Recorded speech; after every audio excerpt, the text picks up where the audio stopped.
In this episode, I show you how to do some pretty mediocre Kintsugi style repairs here on kapow-der.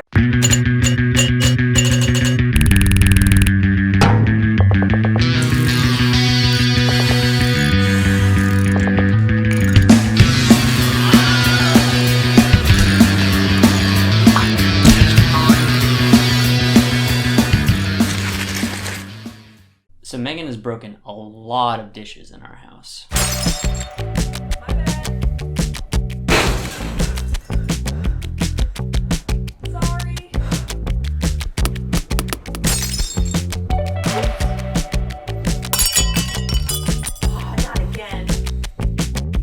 Because this is such a... Oh, there goes another one.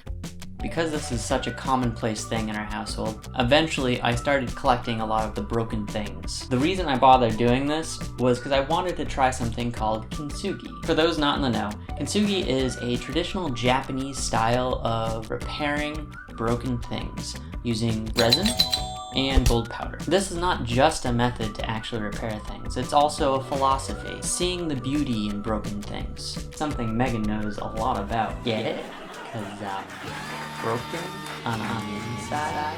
Yeah. I am no expert when it comes to this tradition, and I don't want to claim to be or pretend to be. I am just a fan, and I have a general appreciation for the mindset and honestly also the aesthetic.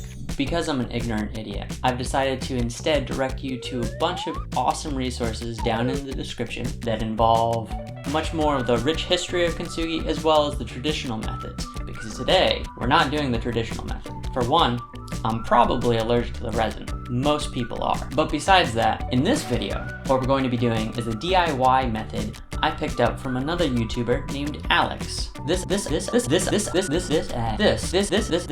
I don't even know how many takes this is at this point. This is intended to be a food-safe DIY method. That is not to say you should be following along with what I do, because again, I'm an idiot. But hopefully this gives you some insight on how to do an off-brand type of Kintsugi at home. And with all of this, I do want to be clear. I think Kintsugi is a really interesting philosophy and a really beautiful approach to repairs. And even doing this DIY method, it still comes from an appreciation of broken things. It's not that I need this specific cup or bowl that's been broken. I need it! It's more a matter of holding on to something that could still be beautiful and just have a little bit more of a story to it now. Again, after this video, I encourage you to watch the other videos and learn more about Kintsugi. It's really fascinating. I just don't think I should be the one to speak on it. So anyhow, after we had amassed this whole collection of broken things, we decided to just take an evening and start this little Kintsugi project. And let me tell you, we made a mess of it.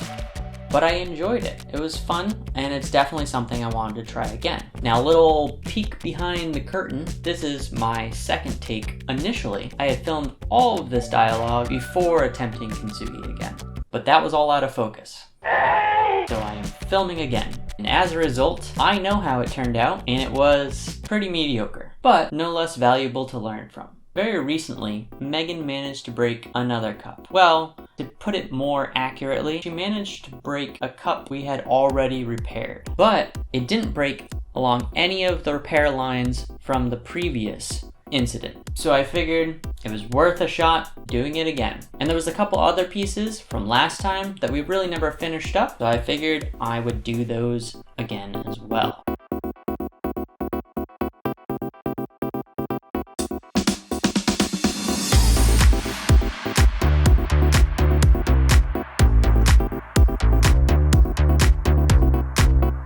For this project, we need food-safe resin, edible gold powder, flour, in my case gluten-free, little mixing cups, and a variety of tools.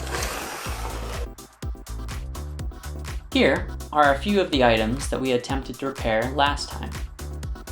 As you can see, some of the items turned out better than others. Now pour out equal parts of A and B add a dash of edible golden powder and a little sprinkle of flour. Mix this up and let it sit for at least 45 minutes or until it becomes thick enough to work with.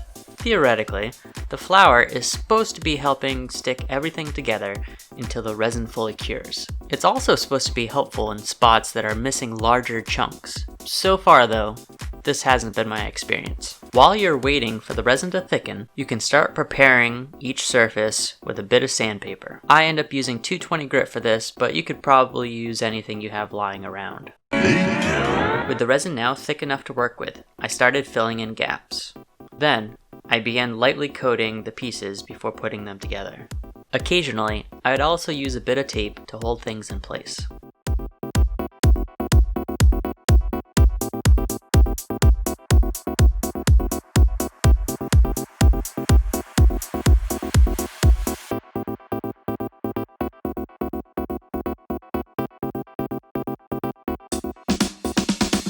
After letting everything sit overnight, the next morning I started the cleanup process.